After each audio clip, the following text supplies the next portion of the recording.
Hello viewers, मैं हूं कमर चीमा। और व्यूअर्स, आज है 15 अगस्त और आज है भारत की यौम आज़ादी है। भारत के लोगों को यौम आज़ादी बहुत मुबारक हो। और आज के दिन एक बहुत बड़ी डेवलपमेंट भी हो रही है, और वो डेवलपमेंट ये हो रही है कि जो तालिबान है उन्होंने अफ़गानिस्तान में, जो अफ़गानिस्तान का कैपिटल है काबुल, वहाँ पे टेक ओवर कर लिया। और ये कहा जा रहा है कि जो तालिबान की लीडरशिप है वो इस वक़्त सदारती महल में थी, और वो डायलॉग कर रहे थे कि किसको पावर में आना चाहिए। और सुनने में ये आ रहा है कि अफ़गानिस्तान के जो फॉर्मर इंटीरियर मिनिस्टर हैं, मोस्ट प्रोबेबली शायद वो जो हैं वो एक्टिंग प्रेसिडेंट हों। और लेकिन ये कहना बहुत अर्ली होगा कि कौन किसको क्या मिलेगा। लेकिन ये एक बड़ी इंटरेस्टिंग डेवलपमेंट है कि 15 अगस्त को तालिबान जो हैं उन्होंने अफ़गानिस्तान में टेक ओवर किया। और मैं देख रहा था कि इस वक़्त पूरी दुनिया के अंदर एक तो हेडलाइंस बन रही हैं, और इंडिया के लिए ये एक बहुत अहम दिन है, क्योंकि इंडिया जो है वो तो आज़ाद हुआ आज के दिन। वो कि पाकिस्तान की भी आज़ादी 15 को ही कहते हैं हुई थी, लेकिन बाद में हमने 14 अगस्त को मनानी शुरू कर दी। लेकिन अब देखना ये है कि क्या तालिबान जो हैं वो 15 अगस्त को अपनी आज़ादी मनाते हैं, या तालिबान जो है वो अमेरिका का तसल्लुत ख़त्म हो रहा है अफ़गानिस्तान में, उसको किस तरह याद करते हैं। ये एक हिस्ट्री है, आई थिंक, जो देखी जाएगी। और बहुत सारे मिक्स रिस्पॉन्स आ रहे हैं सोशल मीडिया के ऊपर। कई लोग कह रहे हैं कि जनाब मुबारक हो इंडिया को, कई लोग कह रहे हैं जनाब इंडिया को मुबारक ना हो। कई लोग कह रहे हैं जनाब के इंडिया और अब तालिबान जो हैं वो एक साथ यौम आज़ादी मनाएंगे। डिफरेंट किस्म की गॉसिप जो है वो इस वक्त ट्विटर पे और सोशल मीडिया के प्लेटफॉर्म्स पे जो है वो चल रही है। लेकिन जो इम्पोर्टेंट चीज़ है वो ये है कि अगर अवान जो है अफ़गानिस्तान की, उसके लिए देखा जाए तो ये आज कोई अच्छा दिन नहीं है। मैं देख रहा था कि सोशल मीडिया के ऊपर जो टोलो न्यूज़ के जो हेड हैं, उन्होंने एक तस्वीर लगाई जिससे ये पता चल रहा था कि जो अफ़गानिस्तान के जो लोग हैं वो तस्वीर हटा रहे हैं, और वो जो ख़वातीन की तस्वीरें हैं सिनेमाज़ से और बहुत सारी और जगहों से, दीवारों से, ताकि ये ना हो कि कल को तालिबान जो हैं वो उनको इस चीज़ की सज़ा दें, या इस चीज़ की जो है वो पनिशमेंट मिले। लेकिन एक चीज़ तो व्यूअर्स बड़ी अहम है, और वो ये है कि जिस तरह तालिबान ने टेक ओवर किया है, तो वो क्या कहते हैं कि रेत की दीवार साबित हुई है जो अफ़गानिस्तान की फ़ौज है और हुकूमत है। और मेरा ख़्याल है उन्होंने पहले ही फ़ैसला कर लिया हुआ था कि उन्होंने लड़ाई नहीं लड़नी। उन्होंने अफ़गानिस्तान में तालिबान के खिलाफ लड़ाई नहीं लड़नी, और ब्लडशेड नहीं होना, क्योंकि शायद अफ़गान हुकूमत को और आर्मी को पता था कि उनको मिलिट्री असिस्टेंस तो कहीं से आनी नहीं है। और अगर इतनी बड़ी फ़ौजें दुनिया की नहीं तालिबान को हरा सकी, तो अफ़गान आर्मी किस तरह हरा सकेगी। सो दिस इज़ बेटर कि आप इस तरह कर दें कि चीज़ें जो हैं वो तालिबान को देते जाएँ, कंट्रोल तालिबान को देते जाएँ, और with the passage of time जो है वो चीज़ें खुद ही बेहतर हो जाएँगी अगर सरेंडर कर जाते हैं। क्योंकि 2-3 चीज़ें कही जा रही हैं कि एक चीज़ तो ये थी कि अगर तालिबान जो है वो ब्लडशेड नहीं करते, तालिबान जो है वो ख़वातीन और बच्चों को कत्ल-ओ-गारत नहीं करते, उनको मारते नहीं हैं 1996 की तरह। और तो ये है कि तालिबान को इंटरनेशनल लेजिटिमेसी मिल सकेगी, क्योंकि तालिबान के लिए जो इम्पोर्टेंट चीज़ वो ये है कि उन्होंने इंटरनेशनल लेजिटिमेसी किस तरह लेनी है। तालिबान के लिए इम्पोर्टेंट जो है वो टेक ओवर ऑफ काबुल नहीं है। काबुल को किस तरह टेक ओवर करना वो तो हो गया। अशरफ गनी जो हैं वो मेरा ख़्याल है उनके बारे में बड़ी मुतज़ाद इत्तलात आ रही हैं कि उन्होंने इस्तीफ़ा दे दिया, कोई कह रहे हैं नहीं इस्तीफ़ा दिया, कोई कह रहे हैं कि नहीं दिया। और मज़े की बात ये है कि ये कहा जा रहा है कि तालिबान ये बार-बार कह रहे हैं कि वो ताकत के ज़रिए अफ़गानिस्तान में अपनी पावर एस्टेब्लिश नहीं करेंगे, लेकिन वो ताकत से ही तो कर रहे हैं। शायद वो ये जो कह रहे हैं बाय फ़ोर्स से मुराद ये है कि वो खून-रेज़ी नहीं करेंगे।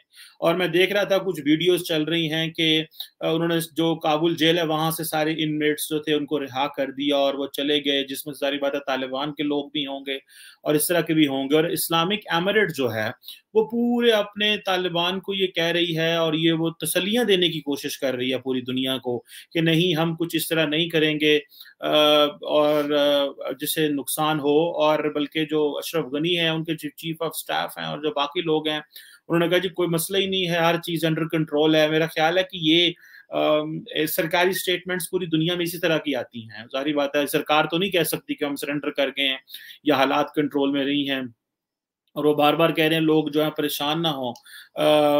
लेकिन इस वक़्त हर तरफ से तालिबान ने घेर तो लिया है और हेलीकॉप्टर जो हैं वो भी उड़ रहे हैं, डिप्लोमैटिक व्हीकल्स जो हैं वो भी देख रहे हैं हम।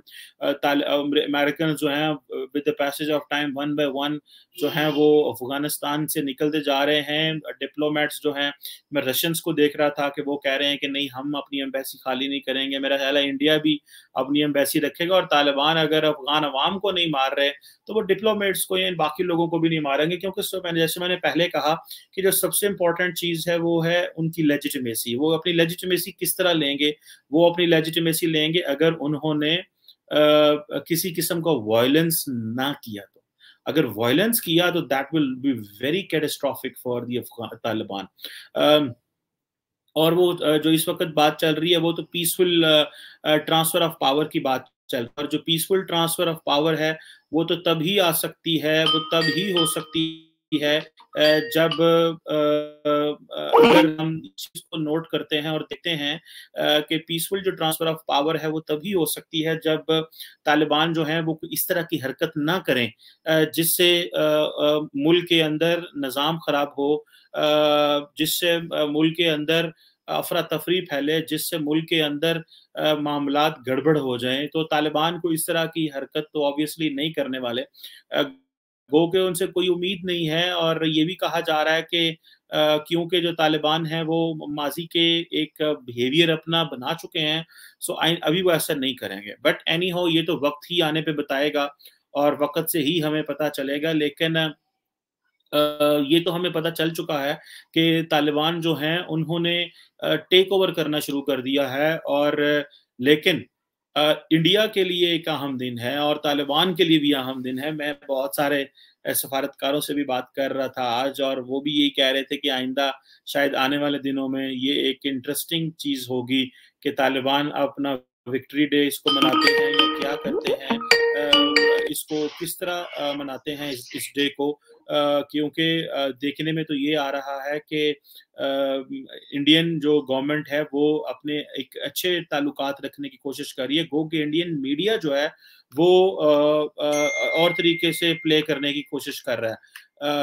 अगर इंडियन मीडिया जो है वो ये प्ले करेगा जी कि इंडिया अफ़गानिस्तान के अंदर नए टेररिस्ट आएँगे, इस्लामिक एमिरेट आएगी और वो नई ब्रीडिंग ग्राउंड होगी टेररिज्म की, तो मेरा ख़्याल है इससे कोई फ़ायदा नहीं होने वाला। इससे कोई नुकसान ही होगा, जिसको मैं समझता हूँ कि एक अच्छी डेवलपमेंट नहीं होगी अगर इस तरह मीडिया ने प्ले करना शुरू कर दिया। और मुझे ये भी लग रहा है कि 5 अगस्त इंडिया के लिए तो एक यौम आज़ादी है, लेकिन अफ़गानिस्तान के लिए ये क्या होगा, इसको किस तरह अफ़गान जो हैं वो लेके चलेंगे। This is something which is very interesting and I really want to see कि ये किस तरह सेलिब्रेट करते हैं अफ़गान लोग, और ये किस तरह सेलिब्रेट होता है बाय तालिबान। क्या तालिबान जो हैं वो इसको अपना यौम आज़ादी मनाते हैं या इसको कौन-सा दिन मनाते हैं, या वो कौन-सा दिन रखते हैं, ये तो मेरा ख़्याल है वो एक सेटलमेंट के बाद ही फ़ैसला कर पाएँगे। अभी शायद उनके लिए फ़ैसला करना मुमकिन ना हो। लेकिन I am not a supporter of the Taliban और I am not a supporter कि वो जी तालिबान जो है वो ये जो कर रहे हैं वो उनको अपनी इस्लामिक एमिरेट को इंस्टॉल करना चाहिए। मैं समझता हूँ द बेस्ट डिसीजन इज़ के अफ़गान अवाम फ़ैसला करे और अफ़गान अवाम थ्रू इलेक्शन फ़ैसला करें, और तालिबान को भी चाहिए कि वो हाई मॉरल ग्राउंड्स पे काम करें। अगर उन्होंने टेक ओवर कर भी लिया है इस तरह अफ़गानिस्तान के अंदर, तो वो कहें कि हाँ जी, हम इलेक्शन लड़ना चाहते हैं, हम इलेक्शन लड़ के एक लेजिटिमेट रूलर बनना चाहते हैं, और अगर वो करेंगे तो मे बी वो बड़े इलाकों में जीत भी जाएँगे शायद। लेकिन ये है कि ये शायद एक उनके लिए मुश्किल काम भी होगा, और शायद वो ये है कि वो अफ़गानिस्तान को हमेशा-हमेशा के लिए वो एक खिलाफत का निज़ाम दे के चले जाएँ, कि जिस तरह अगर मुल्ला उमर था, फिर उसके बाद जो और तालिबान की जो लीडरशिप जो है वो रही, तो क्या ये सारा इसी तरह चलता रहेगा? एक बंदा जो है वो दूसरे बंदे को अपनी खिलाफत देगा, इस तरह की चीज़ें भी हो सकती हैं। But we have to see yet how it will end, but very interesting times to see. Thank you very much.